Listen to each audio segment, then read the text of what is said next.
Olá pessoal, tudo bem com vocês? Estamos começando a segunda edição do nosso Conversa na Rede. Toda primeira quarta-feira do mês você confere aqui conteúdo de qualidade, a gente abre os assuntos, discute os assuntos mais importantes, inclusive na edição de hoje, gente, já vou dar uma palhinha aqui para vocês, Nós vamos falar sobre esses protestos que aconteceram em defesa do voto impresso, vamos explicar essa situação. Tem também uma situação, olha como tem tema polêmico aqui no Conversa da Rede. Pesquisador encontra mensagem de Bolsonaro que circulou em sites neonazistas em 2004. Daqui a pouquinho a gente vai falar sobre isso, o crush com o nazismo daqui a pouquinho. Também essa polêmica aqui em Blumenau do prédio da Havan no centro histórico. Inclusive fizemos uma enquete para saber o que a população pensa disso. Será que a população aceita que tem um empreendimento diferente, entre aspas, no nosso centro histórico? Tem as consequências na Câmara de Vereadores de Blumenau. O vereador Tuca, do Novo, pede licença da Câmara após uma decisão do partido dele. Daqui a pouquinho a gente vai explicar por quê. E também, gente, a gente fala de curiosidades, né? Olha só essa daqui. Um noivo que mencionou o ano de 2020, e o que aconteceu? Logo em seguida, um raio caiu perto do casamento, é isso mesmo. 2020 com certeza não foi fácil aí para muita gente, né? E a gente vai falar dessa curiosidade, aonde que aconteceu, como que foi e muito mais, né? Aqui você confere muitas informações no nosso Conversa na Rede e hoje, daqui a pouquinho eu vou falar sobre isso, nós vamos ter um convidado especial, isso mesmo, um convidado especial. E agora eu quero aproveitar aqui, a gente vai falar da 470 também. Semana que vem será decisiva para definir a aplicação de recursos estaduais na BR-470. Será que a gente vai ver o fim dessa duplicação? Será? Bom, a gente vai discutir isso com um time formado por muitas feras. Alexandre Gonçalves, proprietário aqui, jornalista por profissão e vocação do Informe Blumenau, seja muito bem-vindo. Cadê o Alexandre na tela? Cadê? Vou jogar aqui, peraí. Tá aí, Alexandre Gonçalves, seja muito bem-vindo, tudo certo? Fala, Danúbia, tudo certo, muito legal aqui a gente estar nesse projeto aí pela segunda vez, né, estamos recomeçando, assuntos bem bacanas aí pra gente avaliar, ainda mais com esse convidado especial que daqui a pouco você vai apresentar. Isso mesmo, inclusive, daqui a pouquinho a gente vai, esse nosso comentarista de hoje, convidado especial, ele vai ter propriedade para falar, inclusive, dessa história da van ali no centro, é daqui a pouquinho. Vou chamar agora a outra fera desse time, Marco Antônio André, advogado e também apresentador aqui do Informe Blumenau. Claro, Eixo! Salve, meu povo! Ela. Esse negócio é engraçado, que ela põe a careta, tira a careta, deixa só a sua, é muito melhor. É dinâmico, é melhor. Vocês têm que aparecer também, meu amigo. Boa noite, o povo quer ver vocês. Boa noite. Olha, tá dando reflexo, a Jane Joplin tá aparecendo ali, mas vai dar boa hoje. Tá aparecendo, é verdade. Depois a gente mostra ela no final do programa. E agora quero apresentar o nosso convidado especial de hoje. Ele é arquiteto, urbanista, professor universitário. Seja muito bem-vindo, Christian Krambeck. Obrigado pelo convite, é um prazer estar aqui conversando com vocês. Queria parabenizar pelo projeto, né? Eu acho que Blumenau e a região ganham muito com jornalismo sério, comprometido, mas ao mesmo tempo descontraído. O debate que vocês têm feito, né? Acho que misturando entretenimento, misturando jornalismo, novidades, acho que isso traz muita coisa boa para a gente pensar e debater aí sobre a cidade e a nossa região.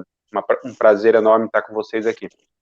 Olha, uma honra receber você aqui. E olha, a gente vai falar também sobre uma situação que ontem pegou muita gente de surpresa, né? Os ônibus voltaram a circular ontem normalmente, mas tivemos uma paralisação relâmpago. Tivemos essa situação e hoje também em destaque, né? Impossível a gente não falar, né, gente? Essa manifestação, esse protesto que acontece contra a reforma da Previdência de Santa Catarina na Assembleia Legislativa.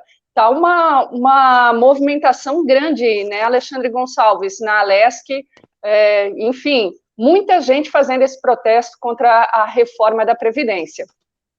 Pois é, o bicho pegou hoje em Florianópolis e inclusive foi necessário, o uso necessário do ponto de vista de quem comanda a Assembleia, foi necessário usar a repressão, porque por conta da pandemia, e a pandemia caiu bem, para evitar que as galerias estivessem cheias de servidores protestando, descontentes com a proposta de reforma da Previdência do governo do Estado, uma proposta que visa readequar a situação da Previdência com relação à Previdência Nacional, a reforma da Previdência que já foi aprovada pelo Congresso Nacional, e tinha muitos servidores públicos, muitos sindicatos, mas chamou a atenção principalmente a mobilização da Polícia Civil. Tinha muito policial civil ali, e quase houve um confronto entre a Polícia Civil e a Polícia Militar, que estava lá dentro da Assembleia, mas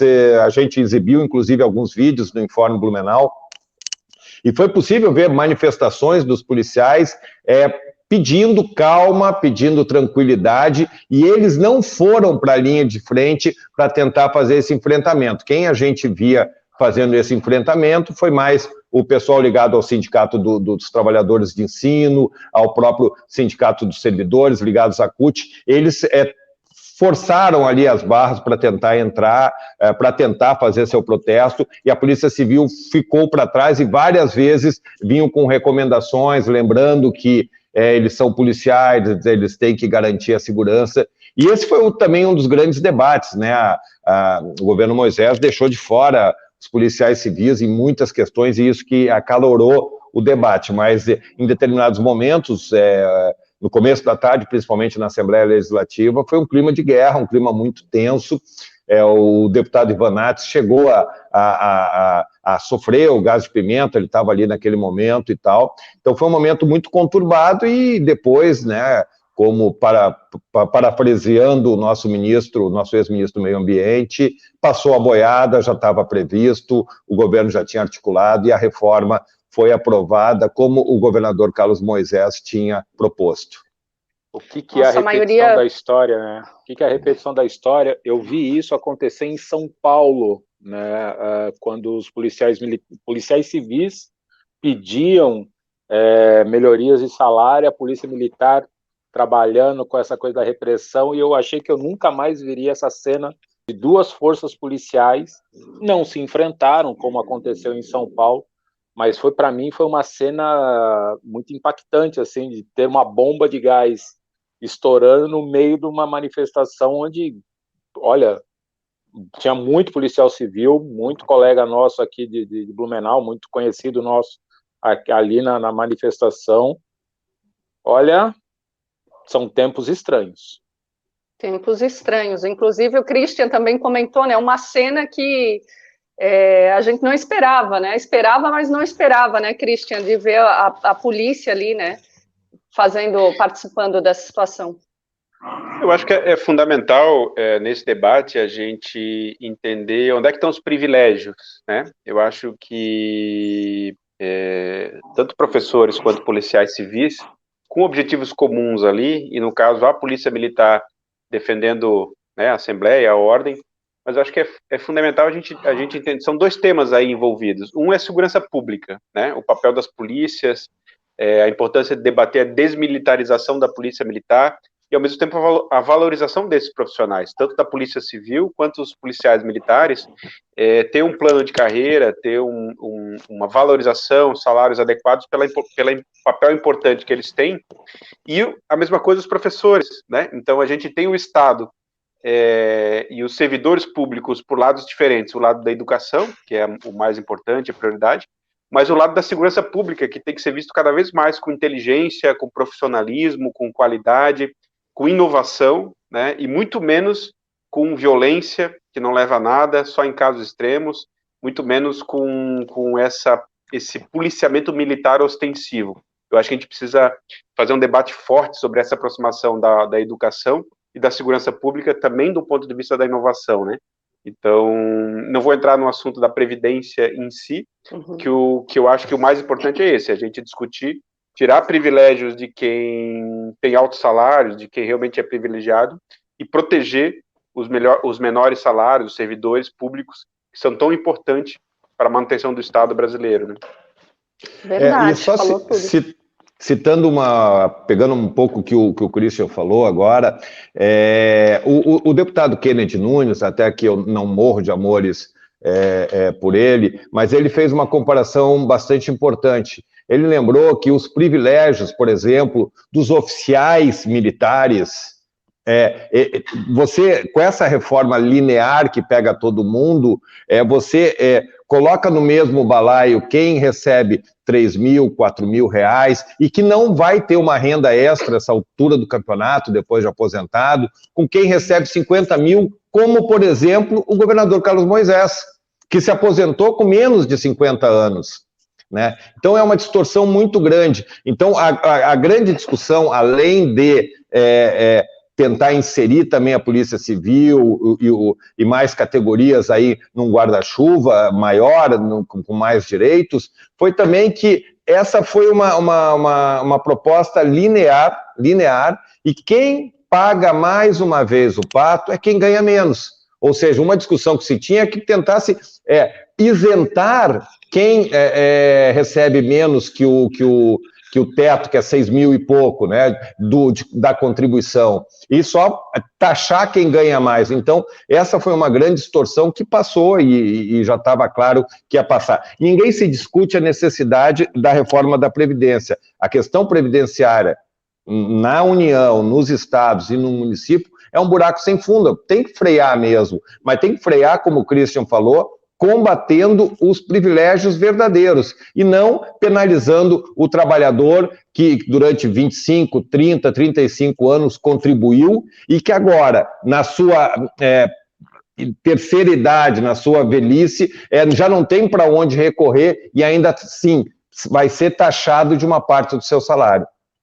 Eu costumo representar as comunidades, trabalhei muito no jornalismo comunitário e no jornalismo policial, e vou falar o que a gente enxerga diariamente, que é o policial, é o soldado, né, que são os pequenos ali que a gente fala, que não recebem esses privilégios aí, infelizmente, e é o cara, ele tem que trabalhar ali, arriscar a vida dele, vive em momentos de tensão diariamente, e depois ainda tem que ter um segundo emprego. E acreditem, a maioria tem um segundo emprego, assim como os jornalistas também tem que ter um segundo emprego, para conseguir, gente, pagar o básico. Isso é terrível. E agora, sendo prejudicados mais uma vez aí com essa reforma, né? Então, pelo que a gente vê, infelizmente, continuam os privilégios ali de quem mais pode e essas pessoas sendo prejudicadas. Não é à toa que teve essa manifestação, eu imagino a indignação dessa população. Bom, mas vamos seguindo aqui, vamos falar então, por falar em protesto, já vou pegar o gancho porque nós tivemos protestos por todo o Brasil, Blumenau também teve, né, em defesa do voto impresso. A gente vai fazer o sorteio, então, para ver quem que vai comentar essa situação sobre essa questão do voto impresso, né, vamos comentar, vamos trazer mais detalhes aí para a nossa população. Vamos fazendo sorteio aqui, então. Vamos ver quem é que vai comentar.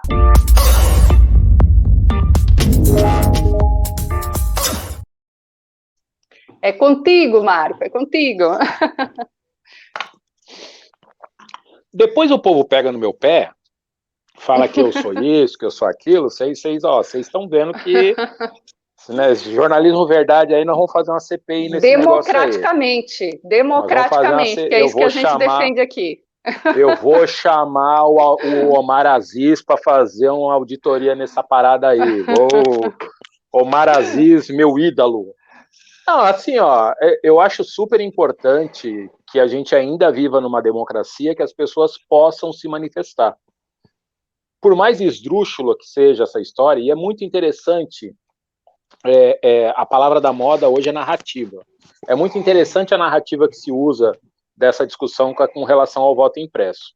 A primeira e talvez a principal delas é que as urnas eletrônicas não são confiáveis e que as eleições de 2022 possam estar comprometidas, palavras do presidente da República, investigado, né, o investigado presidente da República hoje, dizendo que as eleições podem estar comprometidas com essas urnas eletrônicas e que um voto auditável, e que voto impresso, e que isso, e que aquilo, é muito louco você ficar pensando nisso por uma única questão.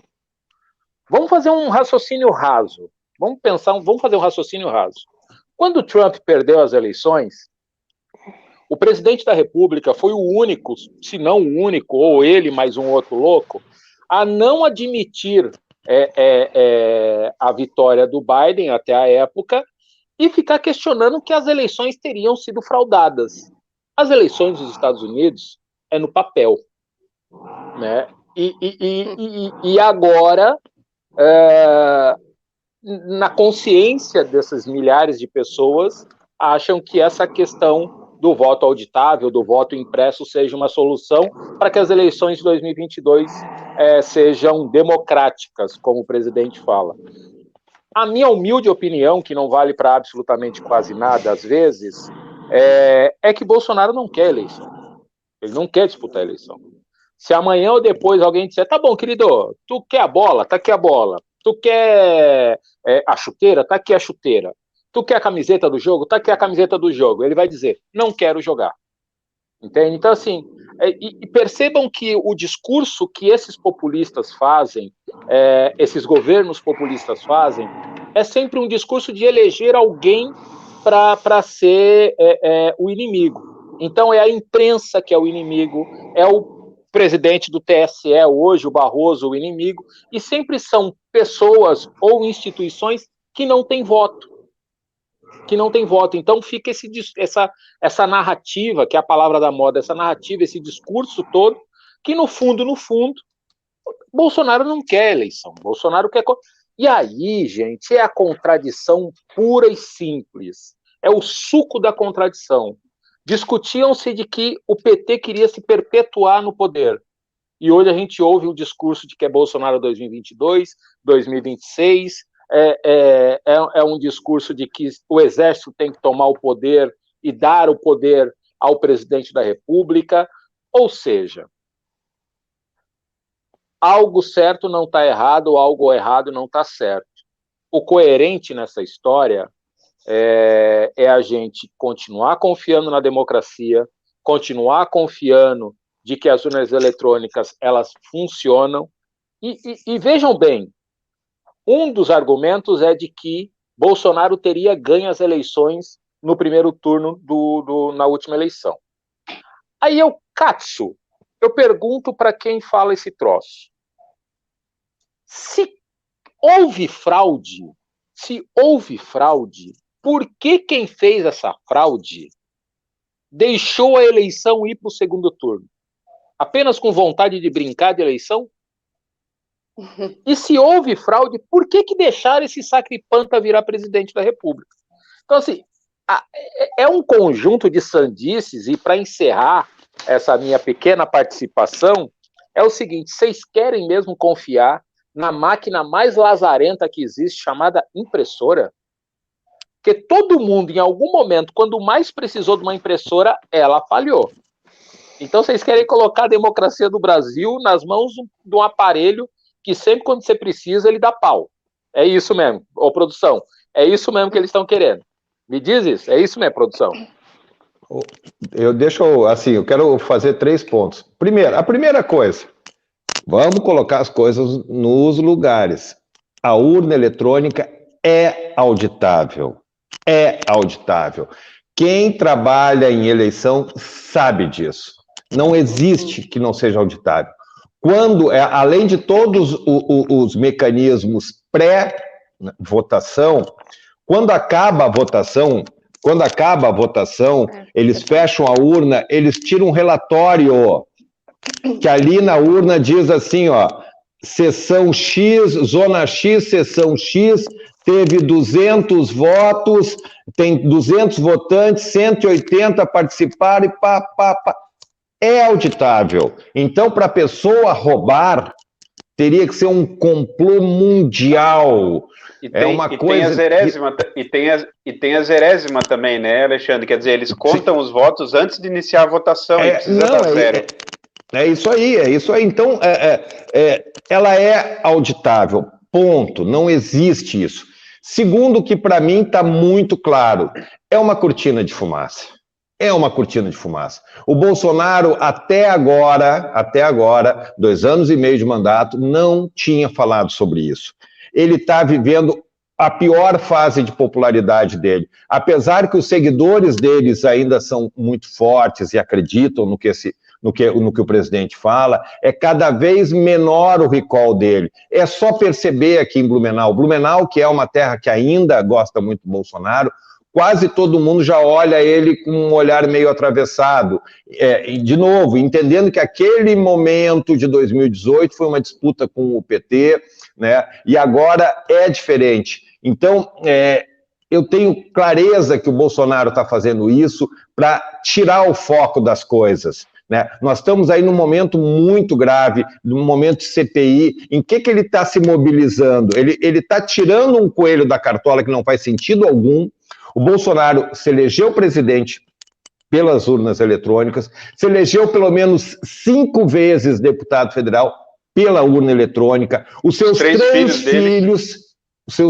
filhos se elegeram pela urna eletrônica, nunca houve contestação, e agora vem com esse papo furado, né? Só os cegos seguidores dele acreditam nessa falácia. Então, é uma cortina de fumaça como tantas outras que o Bolsonaro fez ao longo do tempo. E a terceira coisa, ontem, para minha surpresa, o discurso do TSE, do ministro Barroso, foi um discurso muito veemente. Eu até virei fã do Barroso, porque eu gostei muito do que ele falou. Ele explicou ponto por ponto, e aí me parece que o Poder Judiciário como um todo resolveu se mobilizar e dizer assim, basta, presidente, não pode ser assim, não pode você ficar fazendo... Não dá para ficar fazendo bravata, não dá para ficar mentindo, não dá para ficar induzindo as pessoas a pensar errado, não pode, isso é crime. Então, na palavra do presidente do TSE, o Poder Judiciário se mobilizou como tanto, acabou de dar recado, acabou de tititi de alguma coisa. Então, assim, foi muito importante para a nossa democracia que isso acontecesse nesse momento. Então, esses 3 pontos que eu entendo que eram importantes elencar nesse nosso início de papo sobre esse tema. Gente, 2021, nós estamos discutindo a urna eletrônica, que o catarinense sempre teve orgulho, né? E não só isso, né? Estamos discutindo urna eletrônica, voto impresso, enquanto a gente tem quase 600 mil mortos, numa das piores pandemias. O juro hoje aumentou, recorde de aumento, o juro da economia. Então, uma série de prioridades que estão sendo deixadas para trás. E uma coisa que eu queria chamar a atenção, né? Interessante. 100% dos mesários, presidentes de sessões eleitorais que participaram das eleições dos últimos 30 anos, são a favor e defendem a urna eletrônica, né? Quem é esse 15% da população brasileira que sempre esses 30 anos fugiu do trabalho eleitoral para ir lá conhecer o processo, né? Porque quem trabalhou, quem estava lá exercendo seu papel, sua responsabilidade de cidadania, 100% defende a urna eletrônica, porque conhece o processo, sabe da segurança, sabe que é auditável, sabe que é segura, sabe que em 30 anos não tem nenhum indício, né? Esses que trabalharam, e esses 15% que defendem a urna impressa baseado em nada, que nunca tiveram lá, né? Primeira pergunta é essa, por que eles nunca exerceram a cidadania? Por que eles nunca tiveram lá botando a mão na massa? Né? Por que fugiram da sua responsabilidade cidadã? Né? E segundo lugar, por que baseado em nada, né?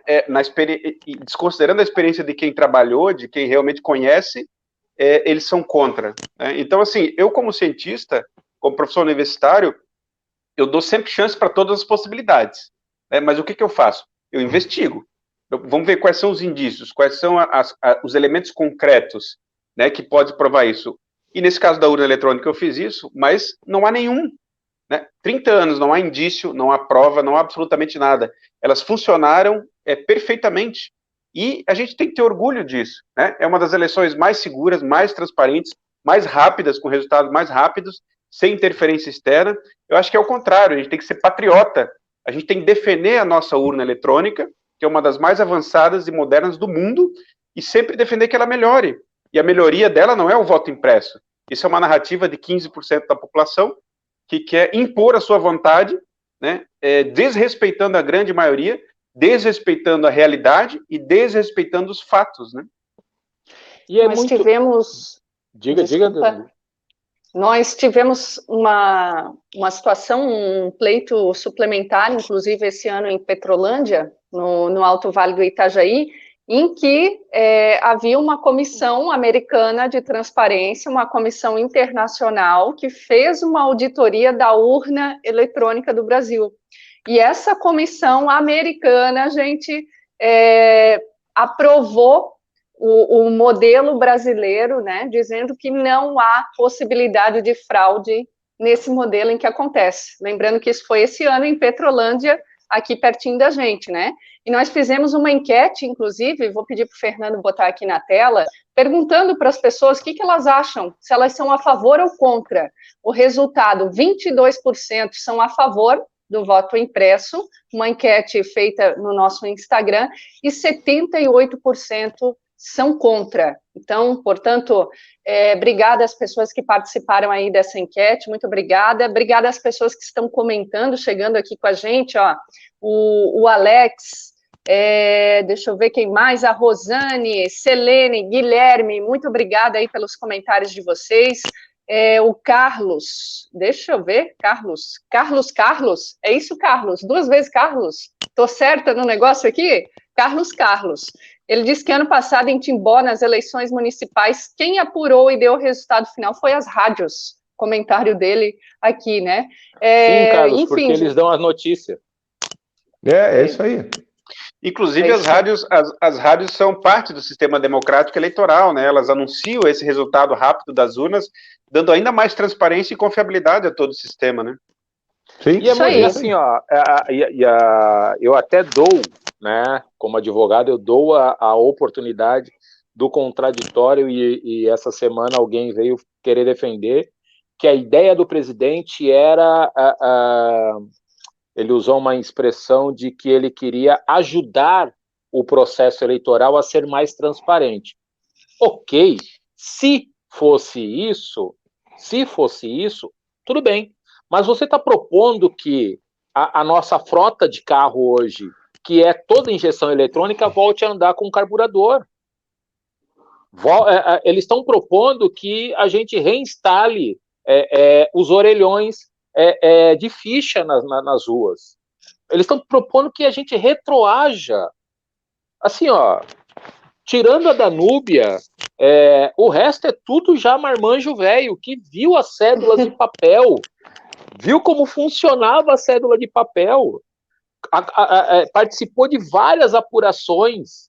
Então, assim, ou seja, eu não quero voltar ao passado baseado em nada, né? Eu não quero retroceder da Idade da Pedra baseado em nada, baseado em nenhum argumento, baseado numa falácia, numa mentira, numa insanidade.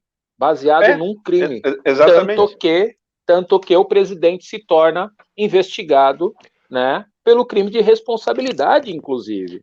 Porque eu me dei o direito e fiz essa sandice de assistir a tal da live, que ele apresentaria as provas com relação ao voto impresso. Eu senti vergonha alheia, gente. Eu senti vergonha alheia em ficar quase 2 horas assistindo a tal da live. E assim, gente, vocês que são apoiadores do presidente Bolsonaro, tá tudo certo, beleza, isso faz parte da democracia.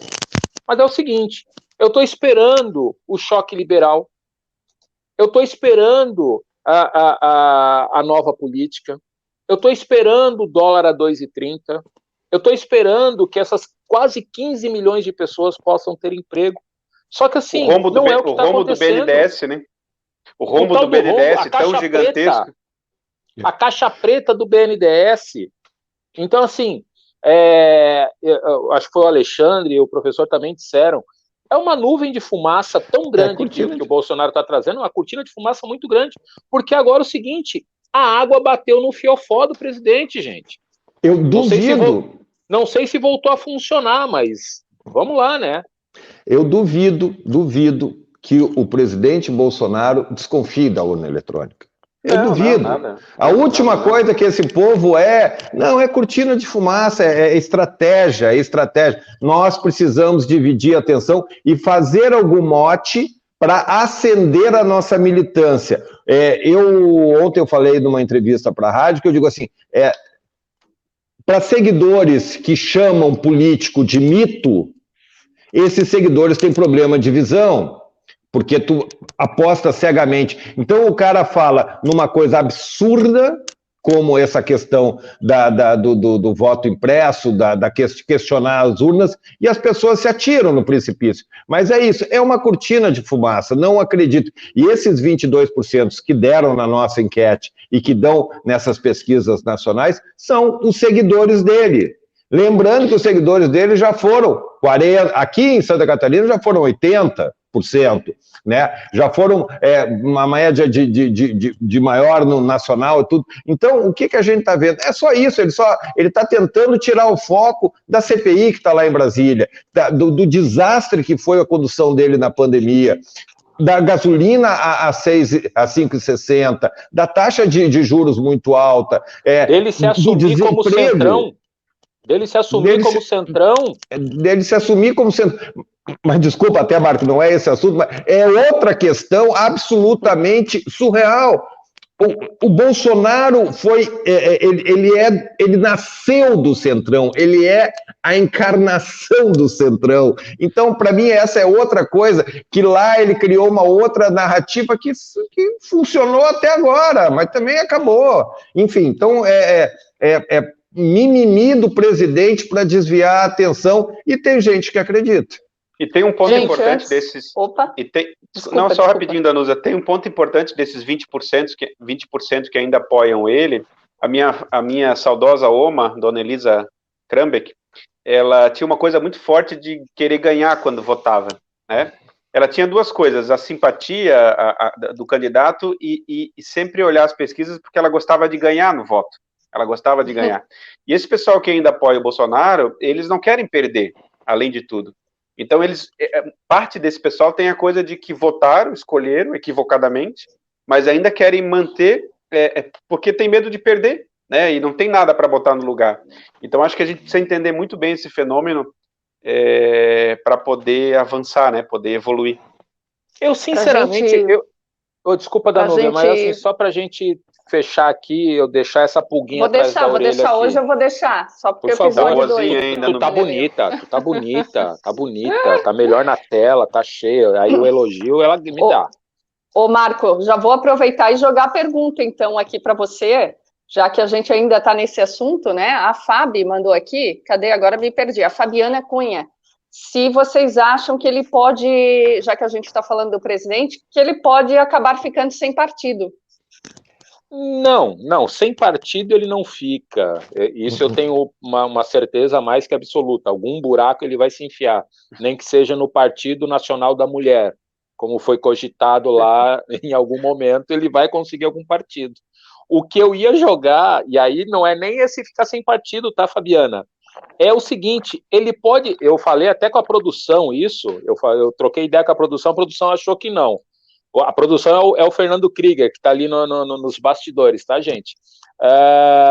Meu bruxo, o Bolsonaro ele pode estar forçando a barra para ser condenado, né, e perder os direitos eleitorais dele, e aí criar, de fato, uma narrativa, tá vendo? Não me deixaram ser candidato? Porque ele está forçando, né? Ele está... E as pesquisas apontam que ele vai perder, né? Então ele sabe que vai perder. Vamos lá. Tu acha isso, Alexandre? Cara, eu acho que não. Ele está forçando a barra para tentar criar uma situação diferente. Eu acho que ele talvez não esperasse essa reação tão contundente.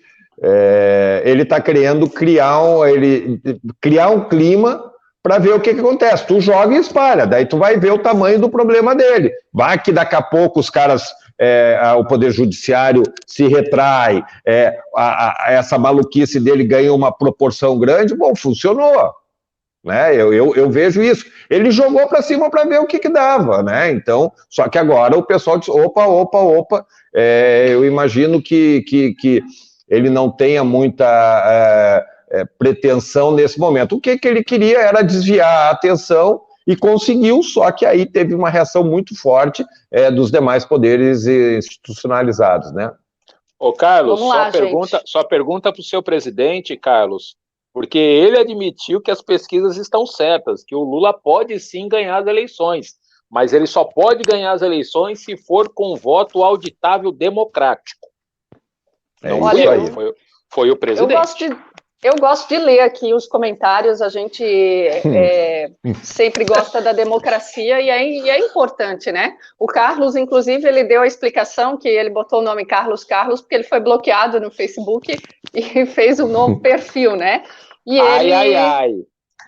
E ele, né, claramente, a gente tem que ler também essas pessoas que são contra, né? Ele não é a favor do governo Moisés, que ele diz, né? O Fritz Santa Catarina tem um traidor no comando, né? E da Clarice também, que não está gostando da opinião de vocês.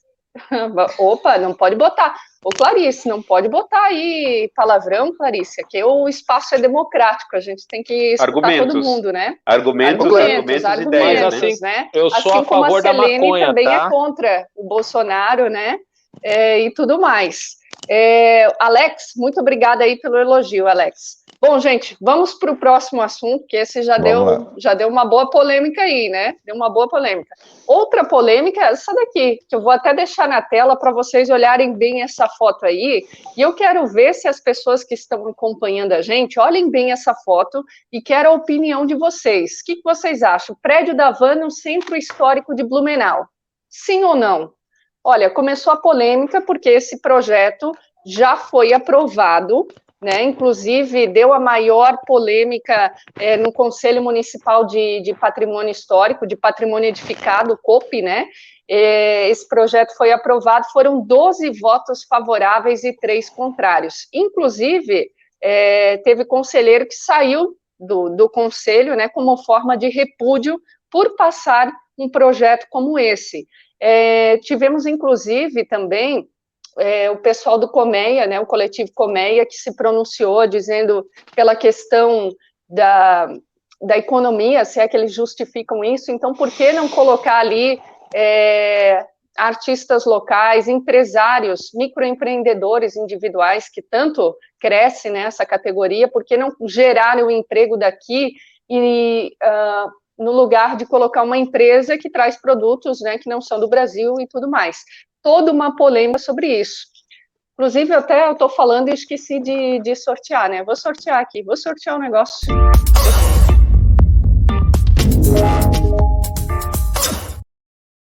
E vou continuar falando sobre isso, tá vendo? Ó, tá vendo? Então, gente, primeiro foi uma surpresa, né? Ter passado por 12 votos no Conselho, os membros que são do governo, né, da Secretaria de Planejamento e tudo mais, votaram a favor desse prédio da Havan. Enfim, né, os demais acham um absurdo, tanto pela questão do patrimônio histórico de Blumenau, né, tanto pela questão do empreendimento que será colocado ali. Eu quero a opinião, deixa eu ver se o povo está comentando aqui, ó. O Carlos falou sim, geração de empregos. O Carlos, né? Mas o Carlos, é interessante ver essa mobilização do coletivo Colmeia. Eles justificam, inclusive, que cada 1% que você investe em cultura, por exemplo, isso reverte em 1,59. Então, seria muito mais viável você investir em cultura ali do que no empreendimento que é esse que, né, segundo o coletivo Colmeia.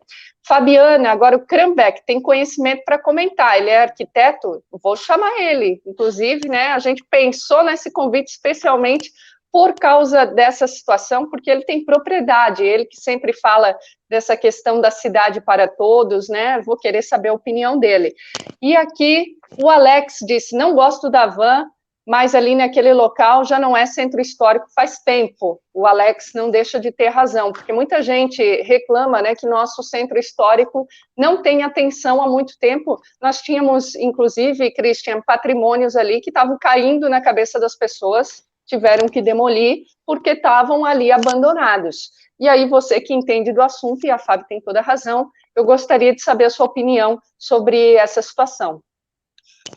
Bom, primeiro, Danúbia e colegas, é importante não misturar as coisas, né? A gente analisar a situação que a gente está vivendo separando as coisas. Primeiro, aquilo é sim um centro histórico muito importante, muito sensível, muito estratégico para Blumenau, porque foi ali que os primeiros imigrantes chegaram, né? Foi ali que a cidade começou, foi ali que toda essa construção do que é Blumenau foi feita naquele desafio, naquele momento, com aquele contexto. Então, ele é, sim, um centro histórico, ele tem esse simbolismo, essa origem, ele tem a prefeitura antiga, ele tem a casa da família colonial, ele tem o cemitério dos gatos, ele tem várias edificações antigas, então ele é um centro histórico, ponto. A segunda questão que muita gente levantou, é claro que eu prefiro um centro histórico super preservado, é claro que é uma responsabilidade minha, dos ouvintes, de todos nós, dos empresários, da sociedade e do poder público, recuperar e deixar esse centro histórico atrativo, né? Então, esse é o primeiro, claro que todos têm razão, o centro histórico precisa ser recuperado, os edifícios, as edificações, as calçadas, precisam ser melhoradas. Então, isso não tem discussão, né? O segundo ponto é investimento, geração de emprego, economia, todo mundo gosta, é sempre bem-vindo, né? Agora, a questão-chave é aonde, né? Onde que eu quero esses empregos? Onde que eu quero essa economia se desenvolvendo? E por isso que a cidade tem regras, a cidade tem plano diretor, ela aponta para onde esse desenvolvimento deve seguir. E nada contra o investimento da Van, nada contra os investidores. Ao contrário, eu defendo que o Centro Vivo tenha bons projetos de arquitetura, tenha novos investimentos, tenha projetos interessantes de arquitetura que estimulem a vitalidade, que estimule novas ciclovias, novas praças, novas lojas, espaço para artistas, cafés, livrarias, espaços de investidores que gerem emprego e que atraiam o turista. Mas essa loja da Van, ela tem 155 lojas no Brasil e ela foi pensada para beirada de rodovias, né? Para as áreas periféricas da cidade. Por isso que ela tem uma arquitetura muito questionável, mas ela aparece, ela chama atenção nessa rodovia, onde as pessoas passam de carro, onde há um caos paisagístico, onde há muita buzina, informação, poluição. Então, de certa forma, para aquele lugar, a loja da Van, ela funciona, né? Porque ela é branca, de plástico, ela imita é uma má imitação da Casa Branca, mas ela funciona lá, e eu não questiono a estratégia comercial do empreendedor. Agora, ela não funciona, essa loja de beira de BR, ela não funciona no centro histórico, né? Porque eu tenho um terreno lá com mato, um terreno desocupado, isso é uma oportunidade de fazer um bom projeto de arquitetura. E aí eu clamo a sensibilidade do Luciano Hang. Por que ele não lança um novo projeto de nível nacional? Um projeto de uma nova linha da loja dele. Ele mantém as 160 lojas de beira de BR, né? A estratégia que fez ele ter sucesso financeiro. Mas ele pode criar uma nova linha de um projeto inteligente, sensível, para os centros históricos da cidade, como ele fez no Castelinho da Van, aliás, no Castelinho da Melma, que virou Castelinho da Van. Um ótimo exemplo, que tem que ser aplaudido, um patrimônio histórico que foi recuperado. Por que ele não propõe um projeto novo, inteligente, sensível, para os centros históricos do Brasil, e começa pelo Centro Histórico de Blumenau, né, com lojas menores, com espaço para artistas, para artesãos, né, e constrói um projeto diferenciado. Eu acho que ele ganharia muito mais na imagem da Van. Eu acho que de cidades do Brasil todo que gostariam de ter uma Van com esse novo projeto, com essa nova identidade nos seus centros históricos, né, e venderia tanto quanto, mas numa postura de humildade, né, de diálogo, de construção coletiva, de ouvir as pessoas da cidade e fazer junto, né, não querer impor uma coisa para dizer que venceu, né, para dizer que ganhou, que ele que manda na cidade. Ao contrário, né, fazendo algo sensível que pudesse realmente agregar ao centro histórico. Então, o investimento é bem-vindo, mas tem que ter um projeto de arquitetura de qualidade, tem que ser sensível, tem que agregar a cidade, e aí a gente poderia todos juntos recuperar aquele centro histórico e impactar na economia, atrair turistas, gerar movimento, fazer com que o nosso centro histórico seja moderno, inteligente, respeitando a memória e impactando em 5%, 6%, 7% no PIB da cidade e atraindo mais turistas e melhorando a qualidade de vida de todos, né? Olha, eu quero muito bem. Eu quero até aproveitar e perguntar para o Gonçalves. Foi aprovado no Conselho. Será que depois de toda essa polêmica a Prefeitura vai dar continuidade? Ah, não tenha dúvida. Eu preciso fazer duas coisas, talvez até eu seja apedrejado. E ouvindo o Christian é bem bacana, e foi por isso que a gente pensou em convidá-lo, né? Como bem a Danúbia falou. Eu não tenho uma opinião formada. Eu, com todo respeito, eu entendo que aquele centro histórico ele funciona pela metade, né? Porque é isso, a gente está vendo aquele esqueleto do Edifício América, a gente vê aqueles prédios caindo a pedaço, e isso já se repete há anos e a gente não percebe investimentos. Não tem investimento, não tem mobilização, tu não vê ninguém capitaneando isso. Então, eu sempre tenho esse questionamento, tá, mas estava ali abandonado, ninguém berrava, né? Não tinha um processo. Agora eu quero fazer duas referências, então, só voltando, então eu não tenho a condição de opinar sobre essa parte, mas duas questões que eu entendo que são importantes. A primeira, eu estava aqui procurando no informe, e aí eu ouvi, e aí eu preciso fazer uma meia-culpa, porque eu não divulguei, mas em setembro de 2019, uma pessoa me disse assim: o Luciano Hang vai construir um castelo da Van, vai construir uma loja da Van ali, nós estamos costurando isso. E eu não dei bola, setembro de 2019. Eu agora procurei aqui no informe, vocês lembram quem é que foi homenageado no Oktoberfest de 2019? O velho da Van. Tá aqui, ó, homenagem. Eu nunca vi uma homenagem dessas a uma pessoa que não tem relação alguma com a festa. Ele não era embaixador, ele não era nada, não, ele foi um cara homenageado, a Oktoberfest, Blumenau se rendeu a ele. Então, aquela fatura lá está sendo paga agora. Né?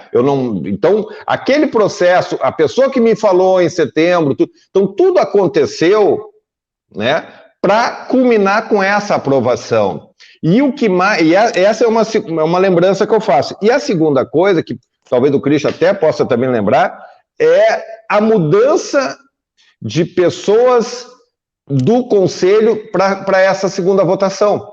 Essa mudança de pessoas foram retiradas, pessoas foram incluídas, e aí eu preciso lembrar também a primeira manifestação do Luciano Hang sobre política, ali ainda antes do processo de Bolsonaro, quando o Luciano Hang ainda era cotado para ser candidato ao governo, antes de 2018, ele, lá na Havan, eu estava nessa coletiva, ele disse que se ele fosse político, ele ia acabar com os conselhos.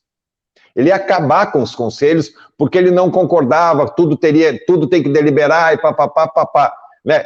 E a gente percebe, quando acontece uma situação dessa, que o governo, para atender o interesse do Luciano Hang, patrolou o Conselho. Eu vejo o nome de algumas pessoas ali que votaram sim, Christian, né? Gente que tu diz, por que essa pessoa votou sim, né?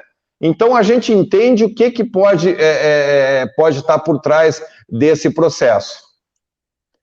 Eu só queria homenagear o professor Christian, porque ele conseguiu me dar uma visão um pouco mais interessante, do tipo, ok, quer trazer, a Van quer vir para cá, venha, mas usa essa estrutura que ele pode trazer para aquele centro histórico, talvez construindo uma estrutura parecida com o Castelinho da Nelma ali, e criando, dando um ar de... o meu filho me falou esses dias atrás uma palavra, humanizando aquele espaço. Humanizando aquele espaço. É comercial? É comercial. Mas isso que tu falou, Christian, agora me acendeu a luz amarela aqui. Ok, venha, prefeito, exige isso do cidadão ali, né? E aí eu fico até preocupado, porque essa história do Castelinho da Van com uma semana e meia de neguinho dizendo que ele vai ser senador por Santa Catarina. Me dá um frio na espinha, sabe? Me dá um frio na espinha. Então, assim, ô velho da van, eu sei que você assiste nós. Pensa com carinho. Coloca ali um centro cultural com a van no meio. Tá tudo certo. Respeitando esse ar histórico, ninguém é contra o progresso. Nós aqui somos a favor da urna eletrônica, somos a favor de um outro tipo de sistema presidencialista sem ser de coalizão, mas assim, velho da van, vem comigo aqui, ó, coloca uma paradinha legal ali, faz isso para nós. Vamos fazer o seguinte, vamos separar esse trechinho e mandar para ele, né? Sim. Talvez a Liliane esteja nos assistindo, a gente manda para ele. Alguém assiste, vai que a gente tem que tocar o coração dele. Toca o coração.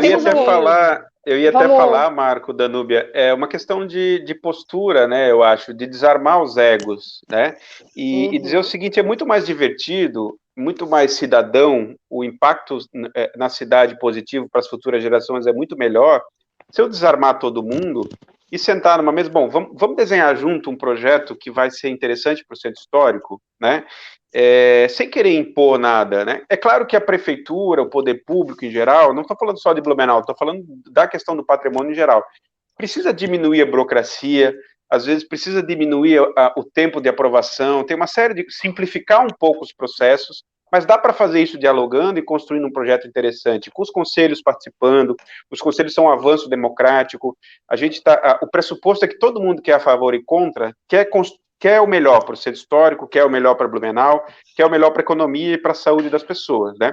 Então, se a gente construir metodologias e os investidores e os empreendedores inteligentes do século XXI, eles querem sentar para fazer esse diálogo, né? Eles não querem mais impor.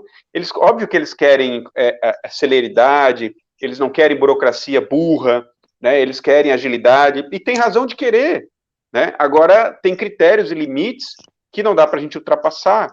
Então, eu acho que sentar para desenhar junto, e aí eu concordo com a tua provocação, Marco, quem sabe o Luciano possa estar ouvindo a gente, ou ouvir a gente, e vir debater com o curso de arquitetura da FURB, debater com os conselhos, debater com a imprensa, com os arquitetos dele, enfim, e fazer algo diferenciado, que eu acho que pode ser uma referência da Havan para o século XXI, né? Uma loja nova, uma loja diferente para o século XXI, mantendo a estratégia de beira de BR que ele tem para as outras lojas, né? Vamos aí ver a participação das pessoas. Falou muito bem, na conversa a gente resolve tudo. Inclusive, eu estava conversando com o Gonçalves esses dias de uma situação aí que aconteceu. Na conversa, gente, não precisa ter briga, todo mundo quer o melhor, não quer o melhor. Eu gostei porque aqui eu vi um comentário aqui que reflete muito o que eu penso, que é da Regina. Deixa eu ver aqui, cadê? Que o blumenauense prestigia muito espaços de lazer. Por que não construir um espaço de convivência ali? E principalmente no centro, né? O que tem além da Rua 15 para a gente ir passear e fazer alguma coisa, né? Para ir com a família, com os pequenos, quem tem bichinho de estimação, talvez agregar isso ao projeto, que seria muito importante, porque a gente tem poucas coisas, poucos espaços de lazer efetivamente aqui na cidade, e é uma realidade. Parabéns, Regina, pelo seu comentário. Hashtag 15 calçadão. É verdade. O Alex disse que nem paralelepípedo tem mais na frente da antiga prefeitura, que é o centro histórico, né? Falando dessa questão de que está difícil também, né? São os dois lados da moeda, de que também precisa investimento no centro histórico. Precisa, ele tem toda a razão, Danúbia, mas quem conhece o centro histórico sabe que ele tem muita beleza, ele tem muita qualidade, ele tem muita coisa boa, muita coisa interessante ainda, né? Verdade. Tem mais comentários aqui, o Alexandre, ele disse quanta bobagem. Queria saber, Alexandre, o que você acha bobagem? Porque o assunto aqui é muito sério, a gente está discutindo aqui, propondo melhorias para a cidade em todos os aspectos de uma forma democrática, ouvindo todas as pessoas, inclusive um especialista, né? Ninguém está aqui impondo nada, então gostaria de saber o que você acha bobagem aí nessa conversa, porque a gente está aqui para discutir, o espaço é democrático, por isso que eu estou lendo a tua mensagem aqui, amigo. Pode mandar aí que a gente lê. E logo com esse nome, né, Alexandre? Puxa vida, né? Ô, Alexandre, não faz isso com a gente, Alexandre. Estamos aqui essa hora fazendo um programa aqui, ó, para melhorar as coisas, né? Vamos fica aqui, tema... Alexandre, tem mais coisa, bobagem, tem mais bobagem. Fica vai aí, mais bobagem. Fica aí. Vamos ver se o próximo tema você acha bobagem também. Vamos ver. Vamos lá. Ó, o próximo tema, esse aqui, ó.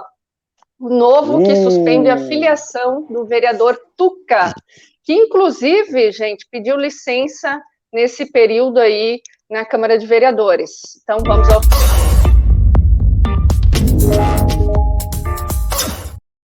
Isso aí é justo todos nós comentarmos, né? Afinal, começou toda essa situação, para relembrar a comunidade, de uma reportagem que saiu em primeira mão aqui no Informe Blumenau, que foi aquela situação do Tuca levando uma multa, uma infração, né, por uma infração de trânsito que ele teria cometido em frente à Câmara de Vereadores de Blumenau. Tudo foi registrado, porque, gente, sempre tem a câmera na farda do agente de trânsito. E aí essas imagens viralizaram, mostraram o comportamento do vereador, que inclusive chegou a falar ali, olha, vou meter o pau no CETERB a partir de agora, vou meter o pau. E aí, é claro, né, depois desse comportamento, né, o novo, até inclusive a palavra que ele usou foi demasiadamente severa, o Tuca falou com relação, né, porque o Partido Novo decidiu pela suspensão da filiação, então, do vereador durante 3 meses, e ele, então, optou por se afastar durante esse período. Vocês acharam severo essa situação ou não? Danúbia, vamos lá. Sim, eu entendo que foi demasiadamente severo, mas foi muito pedagógico. E aí a gente precisa se despedir de algumas coisas. O Partido Novo, a gente pode não concordar com muitas coisas que eles fazem, mas eles têm algumas práticas que são realmente diferentes, novas, diferentes do usual. Quer dizer que eles são melhores, piores? Não estou fazendo juízo de valor, mas eles têm práticas diferentes. Vamos lá. A Câmara de Vereadores, por exemplo, até agora não se manifestou. Ontem o vereador Adriano Pereira, que é da Comissão de Ética, ficou dando discurso e tal, mas ainda não se manifestou. Ontem, o vereador Almir Vieira e o vereador Jovino Cardoso defenderam o colega vereador e contra a guarda de trânsito. Agora, do ponto de vista o Partido Novo, vamos lá, nós estamos todo mundo, o Marco disse que a gente já é mais experiente, né? Eu, ele, o Cris. Vocês lembram de um episódio desse, de um partido recomendar uma suspensão tão recente por uma situação dessa? É raro isso. É raro na esquerda, é raro na direita, é raro no liberal, é raro no comunista, isso não acontece. Então, isso tem um efeito pedagógico. É demasiadamente exagerada? Bom, pode ser, mas eu entendo que a postura do Novo foi muito correta. Ela é uma postura, ela é pedagógica. E destacando que o vereador não precisa se licenciar por conta desse fato. Ele pediu uma licença até para, né, enfim, como ele vai estar sem o partido, para abrir também vaga para os suplentes do Novo. Então, se eu não me engano, ele ainda não pediu essa licença na terça-feira, eu não vi. Mas, enfim, então, eu entendo que a gente tem que elogiar o Partido Novo nessa decisão. E eu também tenho informação que essa recomendação de punição veio de cima para baixo, porque parou aqui, a direção nacional disse, vocês têm que abrir um processo aqui, não pode ficar assim. Então, lembrando que os holofotes estão muito em cima do Partido Novo, porque, entre aspas, ele é a novidade da eleição, né? Ele é a novidade da eleição, todo mundo quer saber o que eles vão fazer diferente. E aí a gente percebeu um cidadão que se revelou naquele episódio do trânsito e resolveu dar um carteiraço, lembrando que é vereador. Então, eu entendo que o Partido Novo está de parabéns por ter tomado tal atitude. É uma atitude que espero sirva de exemplo para todo mundo daqui para frente. Professor, quer falar? Não, pode falar primeiro, Marco, vocês são os especialistas nesse tema. Não somos, não. Não, assim, ó, eu conversei com o meu colega advogado, o vereador Tuca. Ele levanta determinadas situações que no mínimo também a gente fica com essa pulga atrás da orelha. Mas eu ainda estou digerindo, né, a forma como aconteceu tudo e tal, porque ele levanta alguns questionamentos justos. Por exemplo, ele está recorrendo da multa que tomou e ele está sendo criticado porque está recorrendo da multa. Na semana passada eu conversei com o meu colega também, no Resenha de Preto, toda quinta-feira, às 8h30 da noite, aqui no TV Informe, conversando com o professor César Wolff. Ele colocou essa discussão de que precisaria, de alguma forma, ter algum tipo de punição, né? Talvez o novo tenha... Eu não sei, eu realmente estou ainda em dúvida se foi para tudo isso da forma como foi. Que foi pedagógico, foi, porque, com exceção do novo, o PSOL do Rio de Janeiro, ali de Niterói, que é um caso extremamente, muito mais grave, que é uma agressão verbal, quase física, de um vereador do PSOL contra uma vereadora do PCdoB, e eles também suspenderam o vereador à época. Então, assim, vamos pensar que isso sirva de exemplo. Em servindo de exemplo, esse corporativismo que Jovino, com o histórico que tem, Almir, com o histórico que tem, sendo corporativistas da forma como estão sendo, repensem um pouco, porque talvez o problema não seja o guarda de trânsito, mas as questões políticas que estão por trás dessa discussão, tá certo? Então, assim, temos Blue Mob, temos algumas discussões com aditivos com relação ao transporte público, a CPI batendo a porta e o doutor Tuca sendo uma das oposições, sendo a principal oposição dentro da CPI, ou seja, eu gosto desse ar de teoria da conspiração, eu gosto. Então, isso aconteceu lá atrás e o vídeo... Olha lá. Não, eu também. Mas eu preciso me contrapor. Eu estou aqui para jogar fogo na...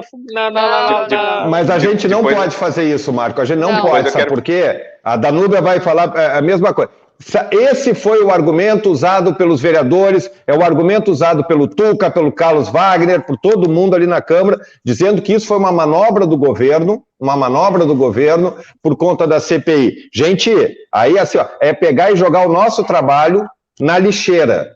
É jogar o nosso trabalho na lixeira. Né? É dizer que o informe que deu em primeira mão está afinado com o governo. Isso eu não vou aceitar.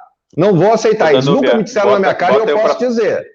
Bota para falar, eu estou reproduzindo o que me foi passado. Mas é isso aí, gente, isso é muito importante. Olha, né? Teve toda essa teoria da conspiração. Ele me olhou por cima do óculos para não dar briga agora. Não, é muito sério tudo isso, é muito sério. Sim, a situação claro que foi em abril, né? Não tem relação nenhuma, eu não acredito que tenha, até porque a gente deu em primeira mão, nós conseguimos ter acesso a essas imagens, né? Por conta própria, pelo nosso trabalho e não porque teve ligação com alguma coisa. E agora eu acho que é tirar o foco de que alguém, numa infração de trânsito, numa conversa que até então você pode discordar da multa, mas aí tu tira o foco da pessoa ter falado assim, olha, semana passada eu passei a mão lá em vocês, não falei nada, mas agora tu tá me multando, eu vou meter o pau. Então quer dizer que se for conivente não vai fiscalizar? É muito superior isso daí, isso aí é muito grave. Só dando uma de advogado, e parabéns ao partido, e quero dizer às pessoas que não tem conspiração, isso daí é duvidar do jornalismo. Falou tudo, Alexandre, muito obrigada. Deixa eu falar um pouquinho rapidinho só contribuindo aí com o debate, que é polêmico, né? Primeiro, eu acho que o primeiro ponto a se levantar é o avanço civilizacional a grande inovação, é importantíssimo para o futuro do Brasil, para a democracia, para a cidadania, que é o fato de o agente público portar uma câmera para filmar a ação dele, né? Acho que isso, assim, é um ganho civilizacional, e todas as polícias deveriam portar uma câmera enquanto estivessem em ação, né? Isso é muito importante. Primeiro ponto. Segundo ponto, eu acho que o vereador Tuca errou feio, né? E acho que ele admitiu o erro, espero que ele tenha admitido, pelo menos vi em alguns lugares. Acho que ele errou feio, né? Foi um erro grave. Mas acho também que a sociedade está numa coisa de procurar sangue, de procurar um certo justiçamento a qualquer preço, seja a direita ou a esquerda, né? Eu acho que o vereador tem direito à defesa, acho que foi um erro, né? Não vou entrar na polêmica se foi exagerado ou não a punição. Eu discordo um pouco do Alexandre, acho que o Novo é um partido de direita, um partido liberal, importantíssimo para a democracia, mas que para mim não tem absolutamente nada de novo. É um partido liberal de direita que tem algumas nuances, algumas práticas operacionais do dia a dia que pode ser inovadoras ou não, mas em termos estruturais não tem nada de novo. Mas é muito importante para a democracia, eu respeito muito o Partido Novo, né? Então, assim, só para contribuir com esses pequenos pontos, assim, acho que qualquer tipo de tentativa de incriminar o guarda, de querer criar subterfúgios, teorias da conspiração, são um equívoco. Acho que tem que assumir o erro mesmo, né, e dar a volta por cima, e o vereador Tuca, e continuar na sequência o mandato dele. O Bruno Cunha, tem um projeto super interessante, né, de sandbox, de inovação, tem um discurso e uma visão legal de trazer algumas leis inovadoras, algumas ações inovadoras para a cidade, que eu acho super positivo dentro desse processo democrático, né? Só terminando a minha função de advogado do diabo, e alguém colocou fogo no parquinho, a minha função é essa. Só assim, ele inclusive admite realmente que perdeu a linha, perdeu a mão, não deveria ter feito da forma como fez e tal, não sei o quê. E longe de mim, eu adoro, o boss faz assim, ó, o boss olha, longe de mim questionar o furo de jornalismo do Informe Blumenau, longe de mim, não quero perder meu espacinho. Eu só preciso fazer um adendo. Eu fui o primeiro jornalista que conversei com ele sobre isso. Ameaçou me processar, não se retratou e não viu. Depois da repercussão que ele viu que toda a imprensa fez, ele fez aquele manifesto de desculpa. Na conversa comigo, ele chamou o guarda de arbitrário e tal. Um direito dele é recorrer das multas. Agora, ele recorreu das multas antes desse vazamento da informação. E, ao recorrer da multa, ele chama o guarda de autoritário, de prepotente. Então, o agente de trânsito, para mim, ele cometeu um preciosismo, né? Mas, enfim, o agente de trânsito estava certo. Mas, né? Para mim, Alexandre, para mim, o mais grave fala. Então, eu ia dizer, para mim, o mais grave disso tudo, que eu acabei de saber agora, num outro segundo furo do jornalismo teu, é a ameaça que ele te fez. Para mim, isso é o mais grave de tudo. Mais grave que a atitude dele, tá? Isso para mim realmente é injustificável. Mas assim, o que eu até, né, de novo, como aconteceu lá, ele de novo tentou dar um carteiraço, né? E depois eu acho que ele viu a repercussão e entendeu o tamanho da coisa que ele estava fazendo, e o pessoal disse, não, agora vamos parar um pouco, né? Então foi esse processo.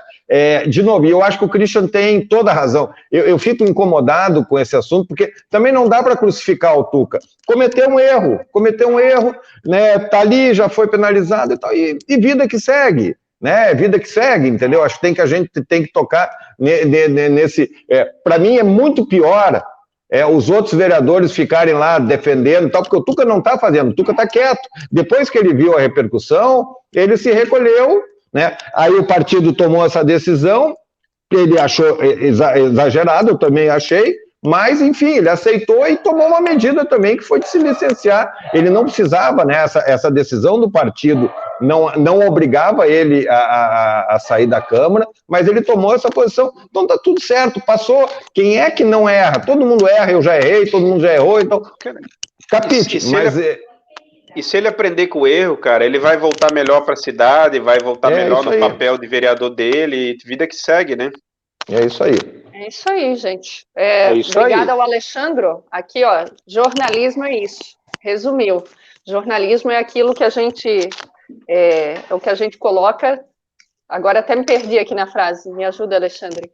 Que as pessoas não querem que seja divulgado, porque se quer é publicidade. Então a gente está fazendo jornalismo. É isso aí. É isso aí. Obrigada às pessoas. Fernanda, lá do Progresso, protetora da causa animal, faz baita diferença aí para a cidade. Obrigada, está assistindo a gente. A Fabiana, o Alexandre Souza ZS, isso? Obrigada aí pela participação de cada um de vocês. Vamos falar agora de uma novela. Uma novela, vamos ver aqui, chamada BR-470. É essa aqui. Semana que vem será decisiva para definir a aplicação de recursos estaduais na BR-470. Será que a gente, antes de morrer, vai ver a obra, né? Não sei. Vamos ver aqui. Vamos sortear para ver quem que vai falar disso, porque o tema é de extrema importância e a comunidade está na expectativa há décadas e décadas.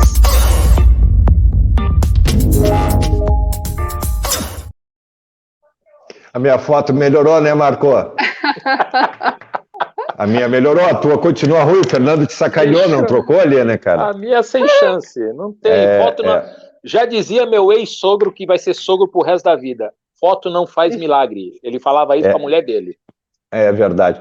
Só fazendo uma ressalva, que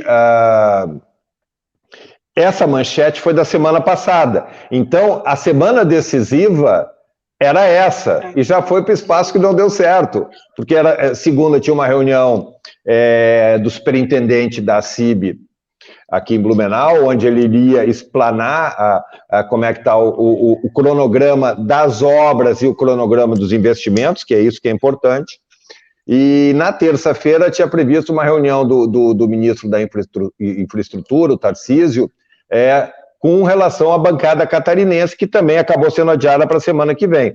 É surreal isso, é surreal. A gente podia ter discutido se o governador Carlos Moisés deveria ou não deveria aportar recursos do Estado numa obra federal. Essa é uma boa discussão.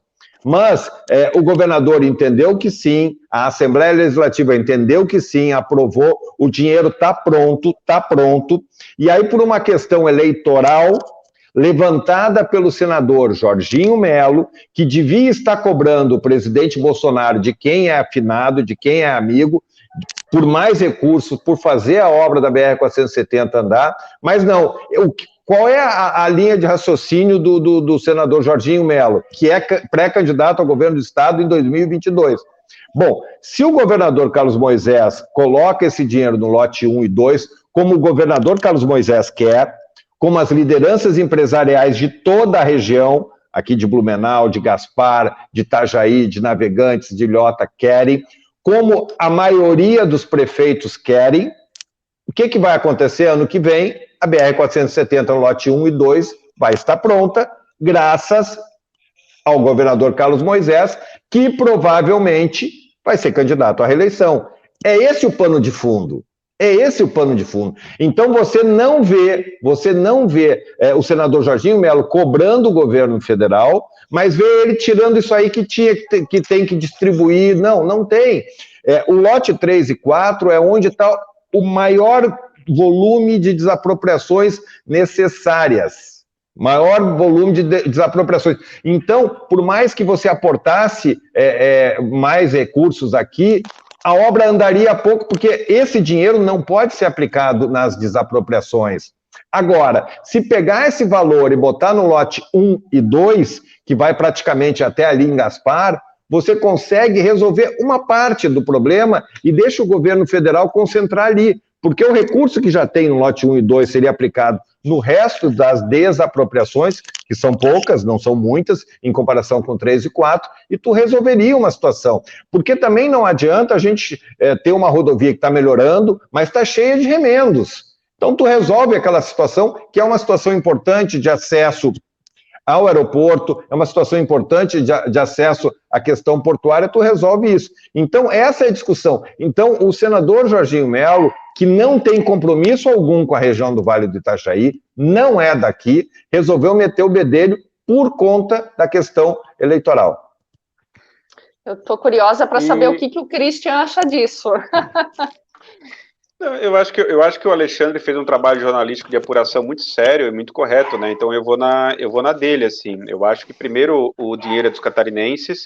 Eu acho que houve uma costura muito competente do governador com a Assembleia Legislativa para destinar esses 200 milhões. Acho que é um dinheiro importante e acho que o mais importante é a vida dos catarinenses e dos turistas salvas e a visão técnica, né? Agora, na visão técnica, a partir dos argumentos que eu ouvi até agora e do Alexandre, me parece coerente colocar nos lotes 1 e 2. Mas talvez eu usaria um pouco de Maquiavel na história, né? Por que não colocar 10% no lote 4, 10% no lote 3, 40% no lote 2 e 40% no lote 1? Né? Seguindo a questão técnica e botando uma margem de dinheiro nos lotes 3 e 4, pequena, para eventuais avanços em desapropriações. É uma pergunta que eu faço, né? Mas, de qualquer maneira, eu tendo a achar que o governador está correto, né, e que as lideranças empresariais da região também estão sabendo dessas informações técnicas e estão corretas. O que eu acho que precisa até a imprensa investigar, Alexandre, é ir lá no CERN e fazer o contato com o técnico do DENIT, com o técnico do governo do estado, e fazer uma comparação de justificativas e ver se tem alguém do governo federal com coragem, um técnico, para testar essa contraposição do governo federal. Né? Mas era o que ia acontecer nessa reunião da CIB, né, Christian? É por isso que foi importante dessa reunião da CIB, porque o Ronaldo Carione iria explicar, o cronograma de obras é isso, e nós temos esse X de dinheiro já garantido que dá para fazer aquilo. Por isso que era fundamental. E por que ele cancelou? Por que ele cancelou?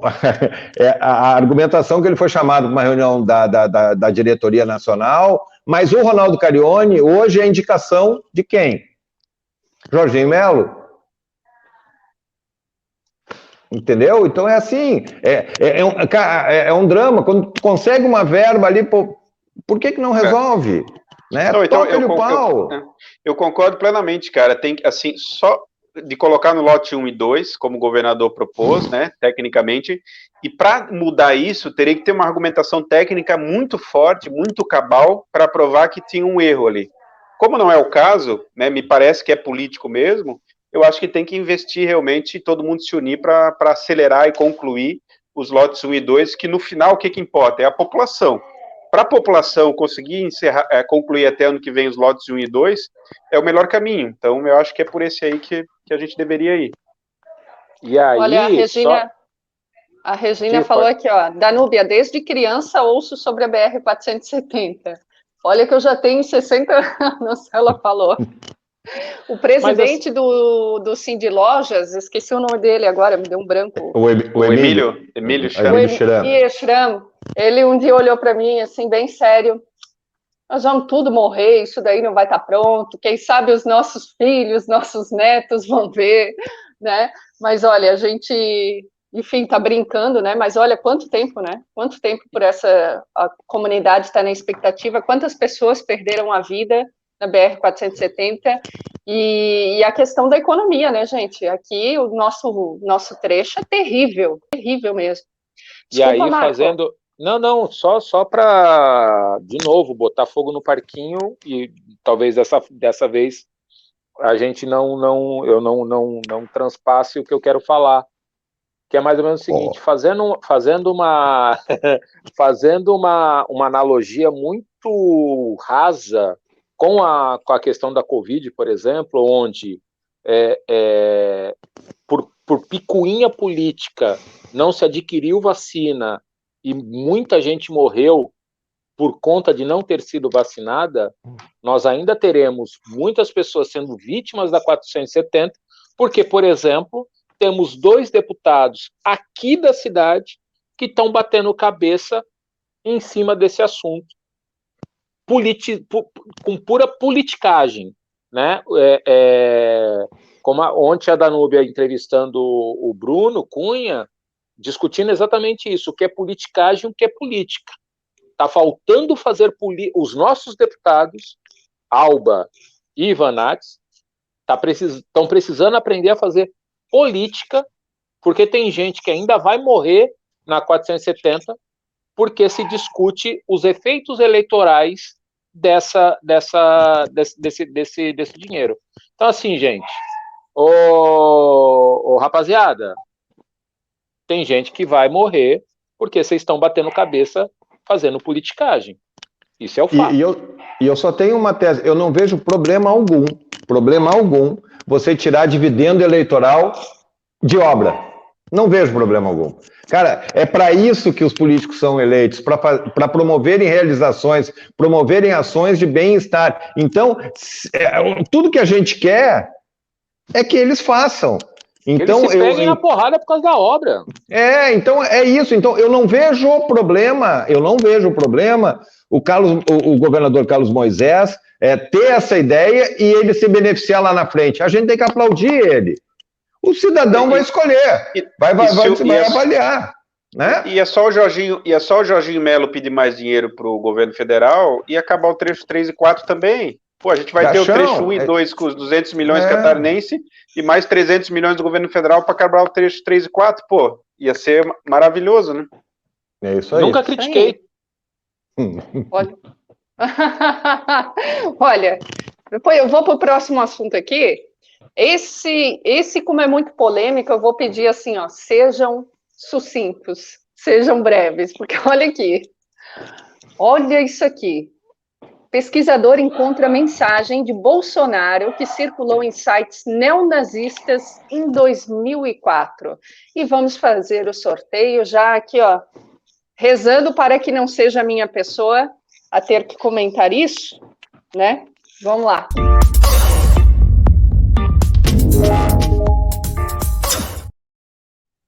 Parabéns, meu amigo. Produção, eu quero CPI nessa bagaça. Só isso que eu digo. É só isso que eu digo. Agora, surpresa de pessoas zero com a notícia. Esse crush do Bolsonaro com o nazismo não é para mim, por exemplo, não é surpresa para ninguém. O estereótipo dele tem características neonazistas, o estereótipo desse cidadão é um estereótipo de preconceito, de racismo, de machismo. Assim, gente, não tem como a gente...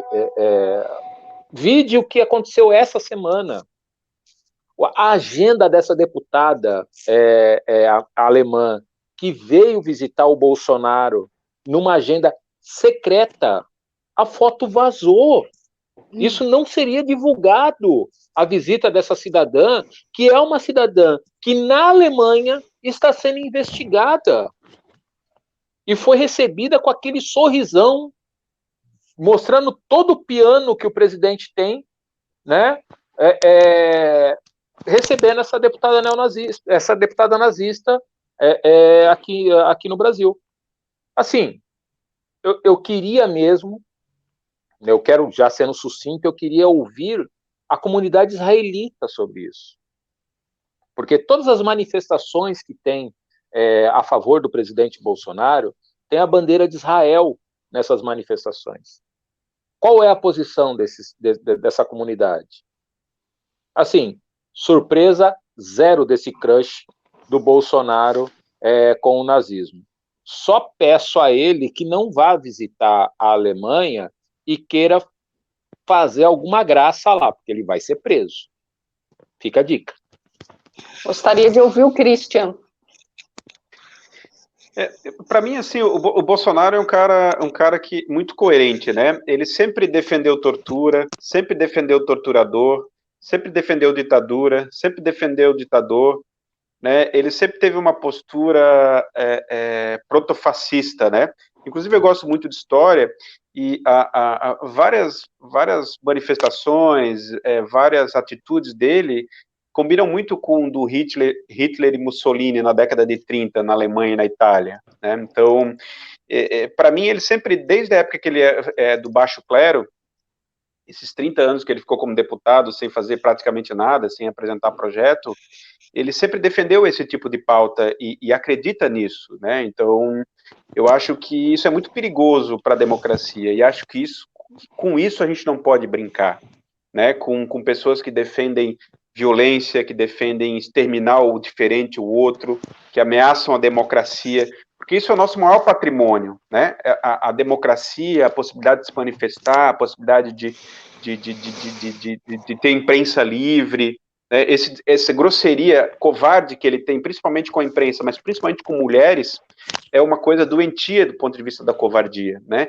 E a gente não pode admitir, não basta não ser fascista e não ser racista, a gente tem que ser antifascista, antirracista, né? E não admitir esse tipo de sociedade para os nossos filhos, né? Eu não admito esse tipo de sociedade, esse tipo de gente, para mim tem que estar na cadeia, né? E não dá para brincar 1 milímetro com a nossa democracia, com a nossa liberdade e com o futuro dos nossos filhos. Por que me colocaram aqui? Eu vi que você estava agoniado ali, ó. Não, Sabia que estava assim, já se revirando todo. Inclusive, a Fabiana falou aqui, ó, pela escolha auditável desse sorteio. A Fabiana vai nos desmascarar. Eu não tenho muito para falar. Assim, surpresa zero, como disse o Marco. O Bolsonaro é um cara muito coerente, como disse o Christian. E de tudo isso, né, que eu tenho para dizer, além da vergonha alheia, o melhor foi a chamada aí, que não sei quem é que bolou, se foi o Fernando, a Danúbia ou o Marco, que é o crush de Bolsonaro com o nazismo. Essa foi a melhor parte. É vergonha alheia, né, gente? De novo, a gente olhando para frente, avançando, a gente procurando mais humanidade e a gente encontra o nosso líder maior fazendo esse tipo de coisa. Gente, nem vou falar nada, porque é tão triste que ainda tenha isso, né? Eu lembro da questão daquele professor de Pomerode, inacreditável. Bom, vamos aqui para o próximo tema. Vamos lá, já está finalizando, hein, gente? Está finalizando, mas antes teríamos que falar dessa situação aqui em Blumenau que teve da paralisação relâmpago. Pegou muita gente de surpresa, mais uma vez. Os ônibus depois voltaram a circular normalmente, né? Mas será que vai começar de novo greve no transporte coletivo de Blumenau? Deixa eu fazer esse sorteio. É muito sério esse sorteio aqui, hein? Muito sério esse sorteio. Fabiana, preste atenção. Vamos rezar para que não seja eu a comentar esse assunto. Vamos ver.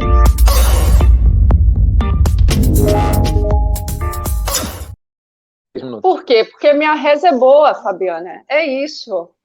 Vamos falar, então, dessa situação, comunidade preocupada.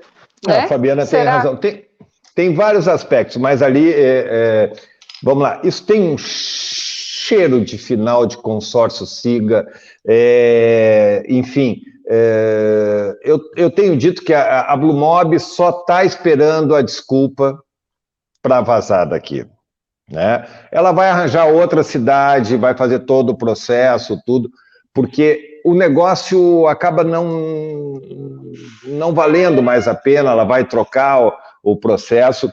E vocês vão lembrar que, por conta também da forçação de barra do sindicato, acabou também empurrando aquela situação ainda no primeiro mandato do Napoleão Bernardes.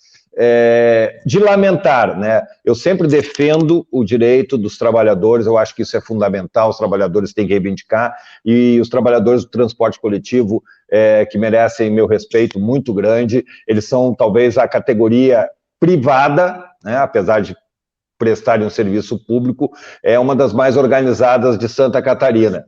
Mas no momento que eles fazem aquilo daquele jeito, sem avisar, de madrugada, eles não estão penalizando a empresa, não estão penalizando a prefeitura e estão penalizando o cidadão comum, né? E aí a gente viu, não tinha Uber com preço lá em cima, então isso eles erram porque eles não atraem a população para a causa deles, né? Eles, pelo contrário, eles rechaçam a população.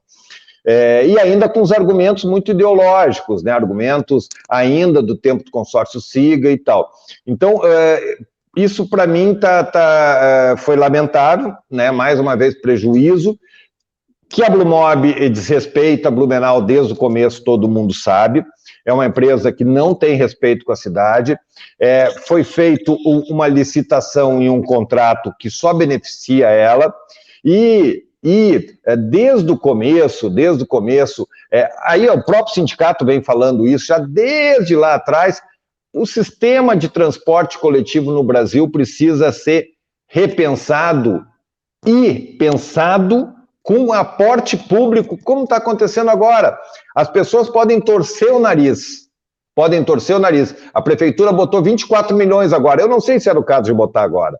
Mas é fato que o serviço é público e a prefeitura tem que fazer algum aporte. Não adianta, nessa situação, achar que vai ser um sistema rentável, que vai funcionar. Não vai mais funcionar, não adianta. E esse problema que está acontecendo aqui em Blumenau, acontece em Porto Alegre, acontece em Florianópolis, acontece em Curitiba, acontece no Brasil afora. A Câmara dos Deputados está discutindo essa possibilidade de se criar fundos, como o sindicato falava lá em 2014, 2015, vamos criar um fundo municipal, nada mais é do que isso que a prefeitura está aportando dinheiro. Então, eu continuo insistindo, tem um cheiro da Blumob daqui a pouco vazando daqui, e aí todo o transporte coletivo vai ter que ser repensado em outras bases, e numa base que o município, o poder público, no caso aqui o município, mas em outra esfera, ele vai ter que aportar. Não existe. O transporte coletivo não é uma coisa tão rentável assim, mas ele precisa ser repensado. Blumenau foi para trás no transporte coletivo. Blumenau já teve um transporte coletivo de modelo nos anos 2000, era exemplo para todo mundo. Mas Blumenau mudou, o sistema de transporte coletivo mudou, as novas alternativas mudaram, o poder aquisitivo mudou, a cidade cresceu e precisa ser repensado. Olha, será que não era o caso de ter ajudado naquela época, então, principalmente a Glória, estava com dificuldade financeira? Até hoje os trabalhadores não receberam os valores devidos, né? E essa questão, Danúbia, é uma das maiores ameaças da humanidade e dos blumenauenses, né? O transporte coletivo, ele tem a mesma importância, o mesmo peso da saúde e da educação. Ele é tão importante quanto a saúde e a educação. Ele que move toda a saúde, inclusive a economia. Então, assim, e a gente tem um sistema que é insustentável, não é só Blumenau. O Alexandre falou bem, o modelo está em discussão no mundo todo, a tarifa não é mais suficiente para bancar o sistema. E nem o subsídio, que é fundamental, o poder público bota subsidiar, mas sem inteligência, sem inovação, sem trabalhar novos projetos de corredores exclusivos, priorizando de verdade o transporte coletivo e fazendo um redesenho dele inteligente, ele não vai ser sustentável, né? E aí é interessante, porque o curso de arquitetura da FURB vai lançar em breve uma pós-graduação de mobilidade urbana sustentável. Um dos professores foi o braço direito do atual primeiro-ministro de Portugal. Temos um professor de Barcelona, professores do Rio de Janeiro, de Florianópolis, de Blumenau, de Joinville. Justamente por quê? Porque junto com esse novo modelo, a gente precisa construir inteligência, a gente precisa construir ciência, a gente precisa descobrir novas formas de fazer e medir isso, né, para provar com indicadores, com eficiência, com inovação, quais são esses caminhos desse novo modelo. Não adianta chutar, não adianta achismo, não adianta, né, viver fora da realidade. Então a gente precisa, e aí é uma responsabilidade dos empresários, né, dos empresários de Blumenau, do poder público, da universidade, da empresa, de todos, né, a gente precisa fazer uma concertação para construir, porque se a gente perde o modelo, se a gente perde o transporte coletivo, vai ser um caos para essa cidade, para a economia, para todo mundo, vai ser um caos inimaginável o que pode acontecer. Então a gente tem 2 ou 3 anos para tentar resolver isso, não mais que isso. Mais que isso, no rumo atual, o sistema entra em colapso. Já está entrando, né, mas... Já está entrando, porque eu fico preso toda vez aqui na ponte dos cadeados. É interessante, né? Você sabe que a minha mãe chegou a trabalhar na empresa Glória por 10 anos, acho que até mais, né? Do tempo que a empresa estava ali na época boa. A minha esposa também trabalhou na Glória. E nunca ninguém imaginou, né? Até porque tu recebe, querendo ou não, dinheiro na hora e tal, né? E cheguei a fazer reportagem dos proprietários ali pedindo um reajuste que o sistema não estava, né, batendo financeiramente, né? Entre o que... E aí a empresa que entrou, né, a Piracicabana, que o Gonçalves falou com toda razão, não tem respeito pelos blumenauenses, nem ao menos a imprensa atende quando era questionada, e acabou recebendo vários benefícios que até então as antigas não recebiam, como, por exemplo, a manutenção dos terminais, que até então ficava a cargo do consórcio SIGA, e não da prefeitura. E tudo isso, né, foi uma bola que foi crescendo, né, e acabou com isso aí.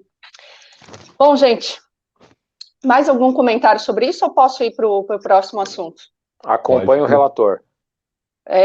Então tá, eu vou para um assunto muito sério, tá? Prestem atenção, por favor. Você que está nos assistindo aí, compartilhe, porque agora o assunto é de interesse de todo mundo. Olha aqui o que aconteceu. Um noivo mencionou o ano de 2020 e um raio caiu perto de um casamento logo em seguida. E eu estou falando sério, isso realmente aconteceu.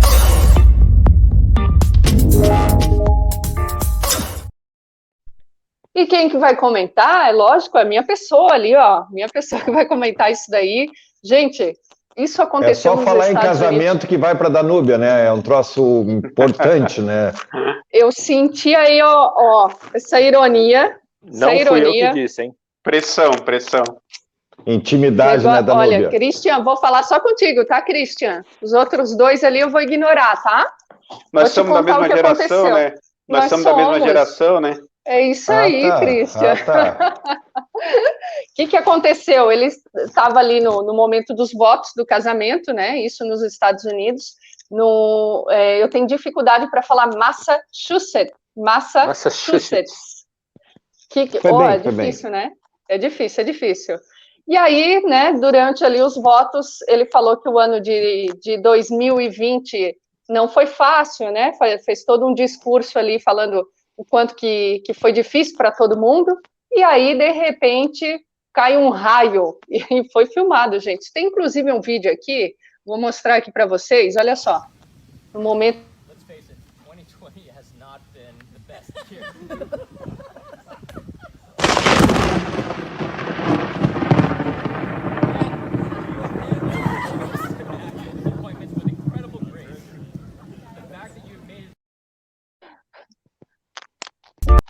Eu não.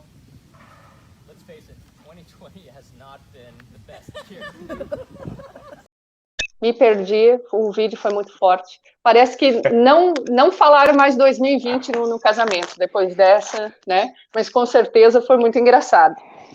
Foi um sinal, né, gente? Foi um sinal. Quem tem experiência em casamento aí pode comentar, inclusive. Tu fala em tempo corrido ou... Vamos para o próximo. Quantidade não é qualidade, ficou o aviso, ele não entendeu. Tá bom. Ai, gente, não, brincadeiras à parte. E, ó, se der M, ele não pode dizer que não foi avisado. Sim. Ele não pode dizer que não foi avisado. Como diz a Fábia, a noiva só ria, mas poderia ser de nervoso, ela já né? sabia, a noiva já sabia, as mulheres sabem tudo. Mamãe Ansan falou, querido, tá fazendo M. Ali, ó, pau, deu na areia dele, e a mulher rindo. Não. O tempo tá uma M. A primeira coisa que veio na cabeça dela foi, ele mereceu, né? Tava tudo para dar errado, não era para casar, não tinha sol, era céu aberto, só faltou chover. Mas eu estava falando antes, né, em casamento e eletricidade, semana passada teve uma tragédia, se eu não me engano, no Rio Grande do Sul, né? Um casal foi fazer fotos numa represa pré-casamento, aquelas fotos antes do casamento, e levaram um anzol para cenografia, e o anzol ficou engatado na água. E aí o noivo foi tentar tirar o anzol e botou a mão numa linha de alta tensão da represa e morreu na hora ali, na frente da noiva, infelizmente. Nossa! Nesse caso verídico foi pior, né? Ali foi só um sinal, nesse outro caso foi trágico mesmo. Nossa, terrível. Esse programa está sendo conhecido como mórbido. Não, agora eu quero para terminar. Não brinquem com a morte dos outros. Olha, verdade. Eu queria agradecer o pessoal. Meu Deus, quem é aqui que deixou aqui uma mensagem? Cadê? Carlos Eduardo Pereira. Que é isso, Carlos? Tá doido? Não escreve isso não, meu filho. Não faz isso não. Defende só o teu aí, mas não xinga. Quem que botou o comentário aí? Foi o Fernando? Nem ia botar isso aí na tela. Fui eu sem querer. Eu sem querer. Eu fui olhar a cara do cidadão e fiz isso aí. Desculpa, gente. Cara, isso que a gente prega, o Carlos não deve estar assistindo a gente desde o início, né? Que o espaço é democrático, é isso aí. Ninguém precisa xingar ninguém, né? Carlos, o Alex está parabenizando aí, ó. Carlos, eu te desejo que você evolua até que vire luz. Nossa, e com essa linda frase, gente, com essa linda frase, a gente vai encerrando. Vocês tem como colocar na tela, Fernando? Eu desejo que você evolua. Não, tô brincando. Não sou eu colocar na tela. Vamos lá, vamos encerrar. Vamos aqui, ó, mensagem final do boss. Depois dessa, depois do que o Marco falou, né, só agradecer a todo mundo que acompanhou a gente, agradecer o Christian pelo carinho, né, de estar participando com a gente. Essa era uma das nossas ideias, né, aqui no Conversa na Rede, que a gente sempre trouxesse também um convidado para falar sobre os assuntos com a gente, e o Christian contribuiu muito, né, e sempre é legal estar com o Marco, com a Danube e tal, e estar com esse pessoal todo que nos acompanhou agora. Grande abraço, daqui um mês tem mais. Axé. Obrigado. Tá parecendo o Brau do The Voice. Olha, alguém falou ali, né? Pode falar, né? Não, ia dizer só agradecer o convite. Alguém falou no comentário ali que o importante é isso, né? A gente pode ter divergência, pode pensar diferente, mas com respeito, né? E todo mundo tentando construir um país melhor, que a gente merece, eu acho, todos os brasileiros merecem. E vamos em frente aí. Parabéns pelo programa de vocês também.